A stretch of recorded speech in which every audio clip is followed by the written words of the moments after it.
This channel does not promote any violent, harmful, or illegal activities.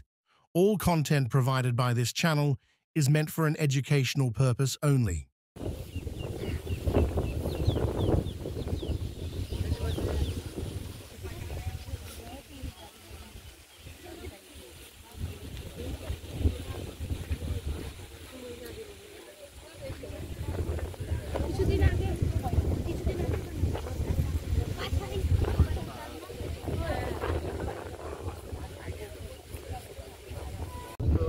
মানুষের জন্য যে border এলাকায় যারা বসবাস করেন তো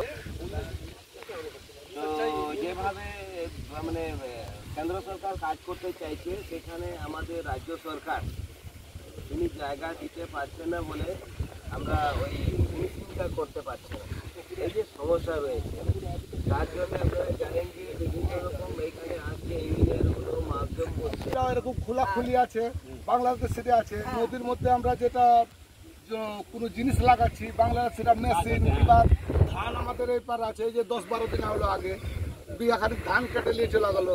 বিএসএফের সঙ্গে বাংলাদেশের পিডিআরের সঙ্গে ফ্লাগ মিটিং হলো, ঠিক আছে, ওই পরিবর্তনে আমরা ধান ঘুরিয়ে দেবো।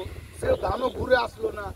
আবার ওদের উপরে বলা যাচ্ছে তো বলছে দেখছি কোনো অ্যাকশন নিচ্ছে না। এভাবে তো বেড়ে বেড়ে চলে যাচ্ছে। আর আমরা যখনই কোনো কিছু আক্রমণ করতে যাচ্ছি তখন তো আমাদের তো সরকারের হাত তো বাঁধা, এটা যেতে হবে না। আমরা দেখবে কখন তার খোলা আছে, তার খোলা তার বেড়া আছে, তাও ওদিকে সেপটিক আছে, এদিকে তো খোলা মেলা এরিয়া, কোনো সেপটিক নাই। যখন ইচ্ছা তখনই নিয়ে পালাচ্ছে। আমরা সন্ধ্যা 5টার সময় এই যে ধান কাটছে লেবাররা, ইনাদের উপরে চাপ আসছে। ইনারা আর কি করবো, উপর থাকে বিএসএফের উপরে চাপ আসছে। 6টার উপরে এদিকে উঠে যান, 6টার উপরে আমরা চলে আসছি। 6টার উপরে পুরো রাত্রি তো বাংলাদেশের তো পুরো রাত্রি খোলা মেলা, ওরা যে কোনো টাইমে এরা আসছে। বিএসএফ কতই কি করবে, খোলা এরিয়া। এদিকে বিএসএফ যাচ্ছে, ওদিকে বাংলাদেশ ঢুকছে, ওদিকে বিএসএফ যাচ্ছে, ওদিকে বিএসএফ। তার ঘেরা থাকে তো একটু সেফটি থাকে। তো এদিকে তো আমাদের পুরো এরিয়া খোলা। এই যে আমাদের এখান থেকে হরিচন্দ্রপুর, কেদারিপাড়া, প্রায় পান্নাপুর অব্দি পুরো খোলা। তো কোন দিকে কি করবে? তার বেড়াটা ঘেরা চাচ্ছি। বেড়াটা ঘেরা যদি হয়ে যায় তাহলে আমাদের সেফটিকে থাকবো। যেরকম বিভিন্ন জায়গায় তার বিরা আমাদের পশ্চিমবাংলাতে কোনো জায়গা বাকি নাই, নেপাল যে কোনো জায়গাতে তার বেড়া ঘেরে নাই। পশ্চিমবাংলাটুকু এইটুকুটাই ঘেরা আছে, কিন্তু এইটুকুটাই বেঘেরা। তার ঘেরাটা যদি হয়ে যায় তাহলে আমরা কমসে কম সেফটিকে থাকবো। এদিকে তো আর ওরা তো ঢুকতে পারবে না। আর রাত্রেবেলা তো বিএসএফের ডিউটি থাকবে, লাইট থাকবে। এখানে আপনারা জানেন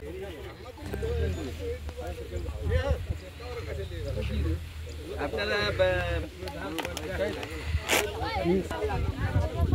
ভালো করছেন না, এখানে বসবাস করছেন, কোনো সমস্যা হচ্ছে বা ভয় লাগছে বা কেমন? আপনারা ধান কাটছেন, ধানটা ভেঙে গেছে। হ্যাঁ, এখন তো ভালোই সব কাটছে। আচ্ছা, ভালোই কাটছে না? আর সবাই ভালোই কোনো অসুবিধা নেই? বিএসএফ ভালোই করছে। এখন রাত্রে অন্ধকারে কোনো বাংলাদেশি লোকজন আসছে না, বুঝতে পারছি। আগে ভয় হতো, ভয় চলে আসছে,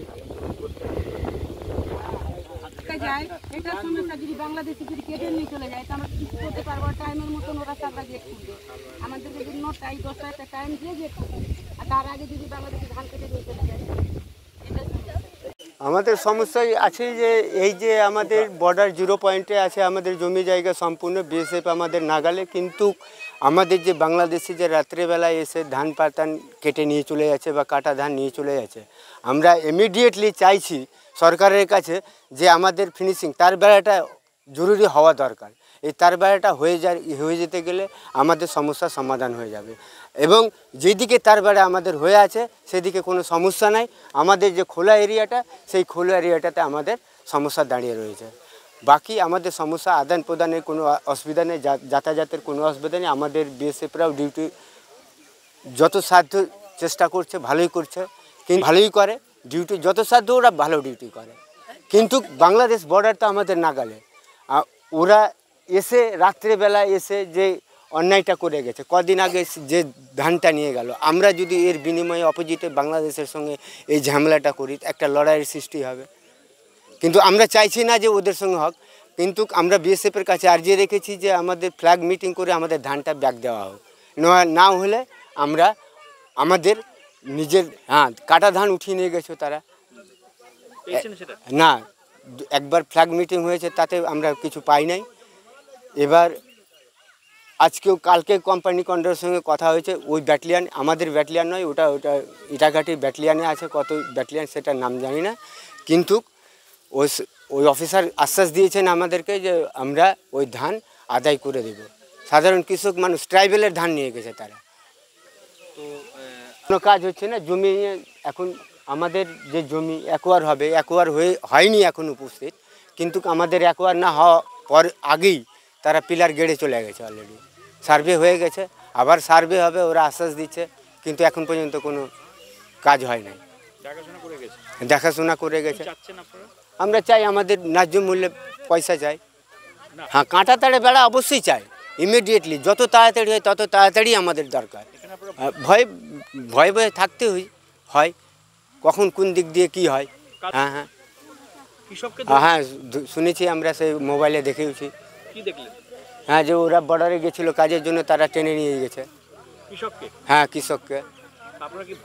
হ্যাঁ, ভয় আমাদের এদিকে, ভয় কি আমাদের যে বিএসএফ আমাদের সঙ্গে সাথ দেয়, খুব ভালো করে সাথ দেয়, এটা আমাদের মানে নিজের ভয় থেকে একটু বঞ্চিত থাকি আর কি। হ্যাঁ, বিধায়ককে বলা হলো, গ্রামবাসী তো সবাই আছে। আমার নাম মনোজ চৌধুরী, বাড়ি সিঙ্গাবাদ।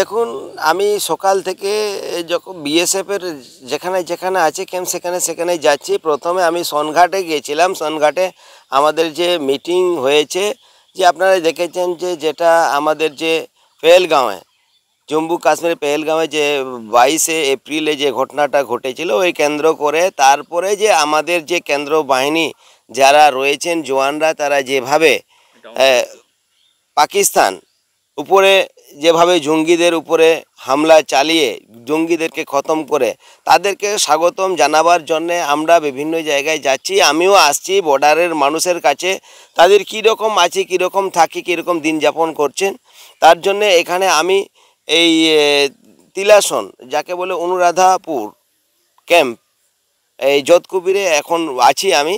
সেখানে মানুষের সাথে আলোচনা করেছি যে এই যে ফিনিশিংটা ব্যাপার, এই ফিনিশিংটি ব্যাপারটা হচ্ছে, আপনারা জানেন যে রাজ্য সরকার জমি না দিলে কোথা থেকে কাজটা হবে। আপনারা তো দেখেছেন যে বিভিন্ন বড় বড় বর্ডার এরিয়াতে ফিনিশিং হয়েছে। এই ছোট জায়গার জন্য ফিনিশিং হবে না তা কিন্তু নয়, ছোট জায়গার জন্য ফিনিশিংটা হবে, কিন্তু এখানে যতক্ষণ পর্যন্ত অধিগ্রহণ করবে না, জমি চিহ্নিত করে অধিগ্রহণ করবে না, যতক্ষণ পর্যন্ত সেখানে অধিগ্রহণ করে কেন্দ্র সরকারের হাতে তুলে দেবে না, ততক্ষণ পর্যন্ত কাজটা কিন্তু হবে না। সেই জমিটা তো কেন্দ্র সরকারের হাতে তুলে দিতে হবে।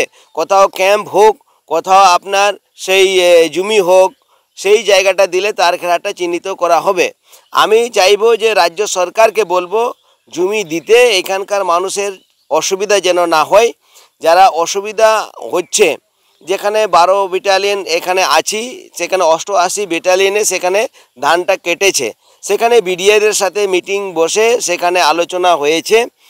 আর বিএসএফ খুব ভালোভাবে ডিউটি করছে, এখনও মানুষের কোনো অসুবিধা হয়নি, এটাই হচ্ছে কথা। তাদেরকে আশ্বাস দিলাম, দেখুন আপনারা যে দাবি করছেন, কেন্দ্র সরকার দিতে রাজি, টাকা দিবে, সমস্ত কিছু ফিনিশিংয়ের কাজ করবে, কিন্তু যতক্ষণ পর্যন্ত যে রাজ্য সরকার জমি কেন্দ্র সরকারের হাতে তুলে দেবে না, অধিগ্রহণ করবে না, তাদের হাতে তুলে দেবে না, ততক্ষণ পর্যন্ত কাজটা হচ্ছে না। কি জমি যদি দিয়ে থাকে, তারা কাগজপত্র দেখুক, মানুষের কাছে দেখাক যে না এই জমিগুলো আমরা দিলাম, কেন্দ্র সরকারকে দিয়েছি, এটা দেখাক না। কেন দেখাচ্ছে না? শুধু উপরে উপরে গেলে, খুঁটি পুঁতে গেলে তো হবে না। মানুষকে আশ্বাস দিলে তো হবে না, কেন জোরটা কেন কাটছে না? জোরটা কাটাক, শুধু বললে তো হবে না। তাহলে শুধু যদি হতো তাহলে এত দেরি হতো না, ঘেরাটা হয়ে যেত। আমাদের সরকার আছে কেন্দ্রে আমরা বলবো এখানে ফিনিশিং হবে, কিন্তু আপনার যে কাজ, রাজ্য সরকারের যে কাজটা আছে, তাদের জমি চিহ্নিতগুলো অধিগ্রহণ করুক। অধিগ্রহণ যতক্ষণ পর্যন্ত কেন্দ্রের হাতে তুলে দেবে না ততক্ষণ পর্যন্ত কাজটা কি করে হয়, আর কি করে তাদের মিথ্যা কথা বলে যায়। এখনও উন্নয়ন 100% বলে হয়েছে। আপনারা দেখছেন যে বর্ডারে এখনও 26 কিলোমিটার এখনও ফেন্সিং হয়নি। কবে নাগাদ হবে, আর কবে নাগাদ এখানকার মানুষের, বর্ডারের মানুষজন শান্তিতে বসবাস করবে? এবং যারা জওয়ানরা ডিউটি করছে, বিএসএফ জওয়ানরা, তারা তো দিন রাত করছে ভারতকে বাঁচাবার জন্য, মানুষকে বাঁচাবার জন্য, বর্ডারের সুরক্ষা দেওয়ার জন্য দিনরাত ডিউটি করছে। কি করবে বেচারা, বৃষ্টি ঝড়ের মধ্যেও আছে। কি চাচ্ছেন আপনি? আমি চাইছি যে এখানে ফিনিশিংটা হোক, জমি দিক, অধিগ্রহণ হোক, এখানে কাজ হোক, মানুষের সুবিধা হোক।